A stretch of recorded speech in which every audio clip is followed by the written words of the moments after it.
মুন্সিগঞ্জের গজারিয়ায় উপজেলা মহিলা দলের আয়োজনে বেগম খালেদা জিয়ার সুস্থতা ও দীর্ঘায়ু কামনায় দোয়া মাহফিল অনুষ্ঠিত হয়েছে, যেখানে কেন্দ্রীয় নেতা কামরুজ্জামান রতনের সুস্থতার জন্যও দোয়া করা হয়। কর্মসূচি শেষে অসহায়দের মাঝে কম্বল বিতরণ করেন অতিথিবৃন্দ। বিস্তারিত দেখুন মোহাম্মদ রাসেল সরকারের তথ্যচিত্রে। মুন্সিগঞ্জের গজারিয়া উপজেলায় মহিলা দলের উদ্যোগে বেগম খালেদা জিয়ার সুস্থতা ও দীর্ঘায়ু কামনায় দোয়া মাহফিল অনুষ্ঠিত হয় ভবেরচর ইউনিয়নের লক্ষ্মীপুর গ্রামে। কেন্দ্রীয় নির্বাহী কমিটির সমাজ কল্যাণ সম্পাদক বিষয়ক সম্পাদক কামরুজ্জামান রতনের নিজ বাড়িতে। আয়োজনে জানানো হয় যে সাবেক প্রধানমন্ত্রী বেগম খালেদা জিয়ার সুস্থতা দেশের রাজনৈতিক পরিস্থিতি এবং দলের নেতাকর্মীদের মনোবলের জন্য অত্যন্ত গুরুত্বপূর্ণ। একই সঙ্গে কামরুজ্জামান রতনের শারীরিক সুস্থতার জন্যও দোয়া প্রার্থনা করা হয়।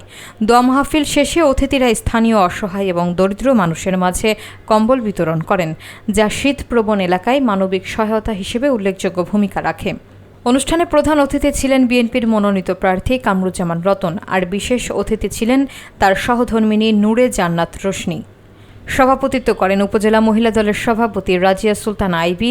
এছাড়া জেলা বিএনপি, কৃষক দল, যুব দল, জাসাস সহ বিভিন্ন অঙ্গ সংগঠনের নেতারা উপস্থিত ছিলেন। আসলে আজকে আপনাদের সামনে উপস্থিত হয়েছি আপনাদের ভাই কামরুজ্জামান রতন সাহেবের জন্য সহধর্মিণী। আজকে আসলে এই এটা হচ্ছে আমাদের বেগম খালেদা জিয়া, ওনার অসুস্থতার জন্য এখানে আসলে আপনাদের দোয়াটি আরোগ্য লাভ করেন, আমাদের মাঝে আবার ফিরে আসেন, উনি যদি দীর্ঘজীবী হয়, তো এটাই আমার চাওয়া আর কি। তো আপনারা সবাই দোয়া করবেন আমার নেত্রীর জন্য, যেন উনি আরোগ্য লাভ করেন এবং দীর্ঘজীবী হন। আর দোয়া করবেন আমাদের জন্য, আমরা যেন সবসময় আপনাদের পাশে থাকতে পারি, আপনাদের দুঃখের সাথী হতে পারি।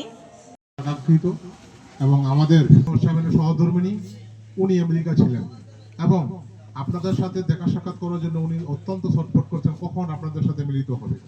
এবং উনি পরশুদিন এসেই কিন্তু গজারিয়ার মাটিতে উনি আপনাদের সাথে দেখা করার জন্য এসেছেন। এই জন্য আমরা সকলেই গজারিয়াবাসী ওনাকে আন্তরিক ধন্যবাদ জানাই।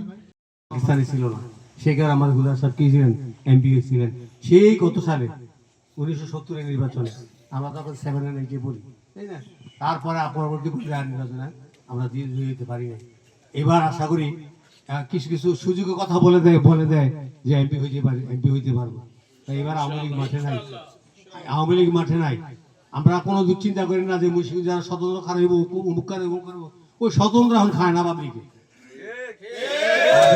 আমার আকাঙ্ক্ষা পূর্ণ হলো না, এই জন্য যেন কোনো মানুষ বিএনপি সব মানুষগুলাকে যেন খারাপ না বলে, এইটুকু আমাদের সবাই আমরা সচেতন হই। আমাদের 5,32,000 মনে 22,000 ভোটার, সবাইকে বিএনপি করে সবাইকে ভোট দেবে বলেন? এই ভোটটা তো দলের মধ্যে দ্বিধা বিভক্তি আছে, কিন্তু মানুষের বিবেকের যারা ভোটার তাদের বিবেকের মধ্যে কোনো বিভক্তি নাই। তারা যাকে যোগ্য, যেই নেতৃত্ব মানুষের জন্য কথা বলবে, যেই নেতৃত্ব কথা বলবে যেটা মানুষের উন্নয়নের জন্য হবে, সার্বিক একটা উন্নতির জন্য, শান্তির জন্য হবে, সেই বার্তাটা নিয়েই কিন্তু আমি পার্লামেন্টে যাওয়ার আমি ওকে আলাদা করছি। এটা আমার সাথে ম্যাডামের দোয়া ছিল, তার একটু আমাদের দোয়া ছিল, দলের ডিসিশনের মাধ্যমে আমি পাইছি। আমি আমার নেতা কর্মীকে সবসময় বলি নির্বাচন হবে, গতকালে বলেছি আমি নির্বাচনের পরিবেশের জন্য যা যা